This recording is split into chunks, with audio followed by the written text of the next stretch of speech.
Приветствуем наших подписчиков и гостей канала Код Изобилия. Друзья, мы вас всех приветствуем в изобилии и достатке. Сегодня в этом видео мы поговорим о том, где нельзя в своем доме или в квартире делать заначки для того, чтобы не потерять деньги по народным приметам. Обязательно досмотрите это видео до конца, и вы узнаете много полезной и важной информации. А прямо сейчас подпишитесь на канал Код Изобилия, ставьте лайк этому видео и обязательно поделитесь этим видео с теми, кому вы знаете, что именно это видео и эта информация будут полезны и важны. Многие из нас не всегда хранят деньги на банковских текущих счетах. Большую часть своих сбережений люди, как правило, держат дома, часто выбирают для этого неподходящие места. И вы знаете, с деньгами связано достаточно много народных примет, суеверий, согласно которой выбранный для хранения сбережений тайник может заметно повлиять на благосостояние их хозяина. Поэтому в этих местах не следует прятать деньги. Что же это за такие места? Ну, во-первых, в еде. Распространенная картина: банка с крупой, то ли это будет гречка, пшено, рис, и хранятся свернутые в трубочку купюры. Упаковки с продуктами, а также кухня в целом, знаете, это место в вашей квартире или доме, где не следует прятать заначку. Во-первых, вы должны понимать, что купюры обладают мощной энергетикой и нередко оказывают негативное воздействие на окружающие предметы. И при контакте с продуктами они могут зарядить их отрицательной энергией, что впоследствии повлияет как на сами блюда, так и на человека, который их съест. Во-вторых, купюры могут нести и прямую угрозу нашему здоровью. На них накапливается большое количество бактерий, которые при попадании в организм могут вызвать серьезные заболевания. Кроме того, если рассматривать такое место хранения относительно мер безопасности, то в случае проникновения в дом воров сбережения вряд ли вам удастся сохранить, потому что злоумышленники первым делом проверят ваши банки с крупами на кухне. Далее, где не нужно хранить деньги, так это в спальне. Вы должны понимать, что для человека спальня – это в первую очередь место отдыха, где мы себя чувствуем комфортно и можем расслабиться. А вот деньгам, энергетике денег делать там нечего. Многие хранят почему-то деньги под матрасом, среди стопок постельного белья в шкафу, иногда в подушке и прочих укромных уголках. Держать сбережения нельзя не только в спальных принадлежностях, но и в мебели, которая стоит в спальне.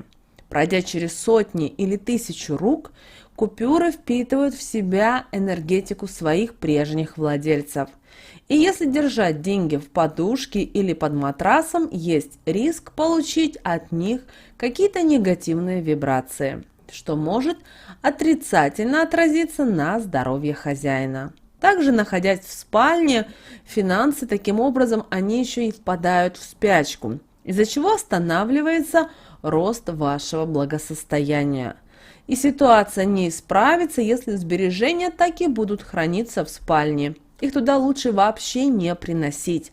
Нужно найти более подвижное место, чтобы они перестали лениться и начали работать на улучшение вашего финансового положения.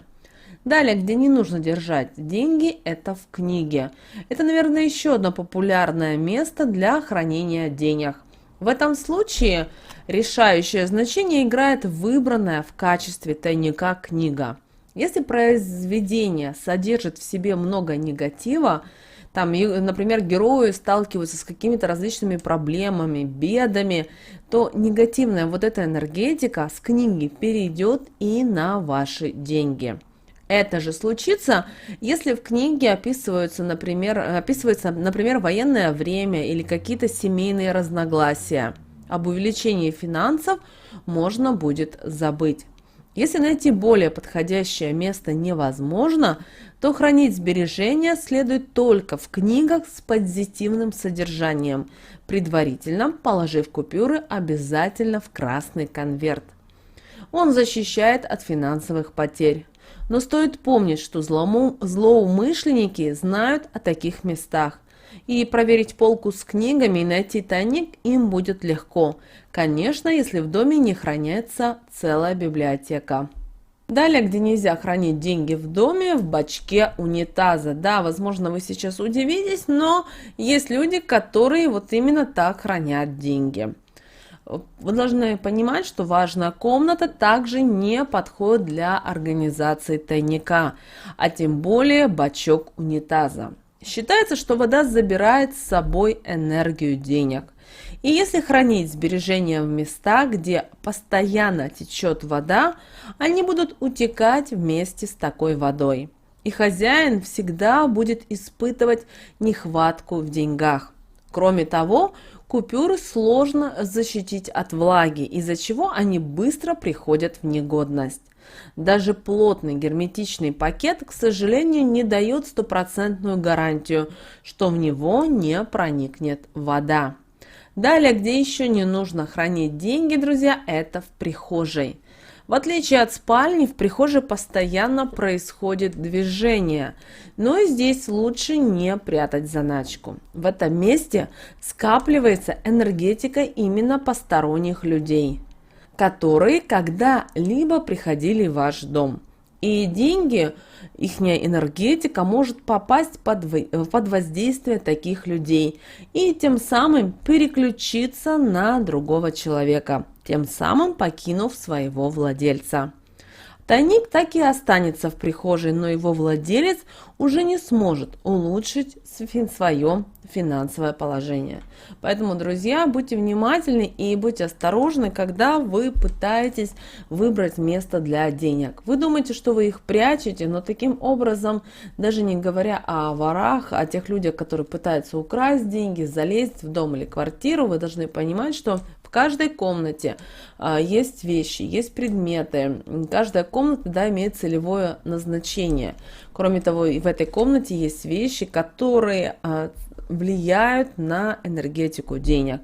И таким образом вы сами своими руками, возможно, не осознаете, не понимаете, но нарушаете баланс в вашем доме или квартире. И происходит дисбаланс. А потом возникает вопрос, а почему у меня постоянные проблемы именно связанные с деньгами? Почему меня уволили, да? И так далее, и так далее. Поэтому, пожалуйста, записывайте те видео, о которых мы говорим, вещи, верные, правильные вещи, и используйте в своей жизни.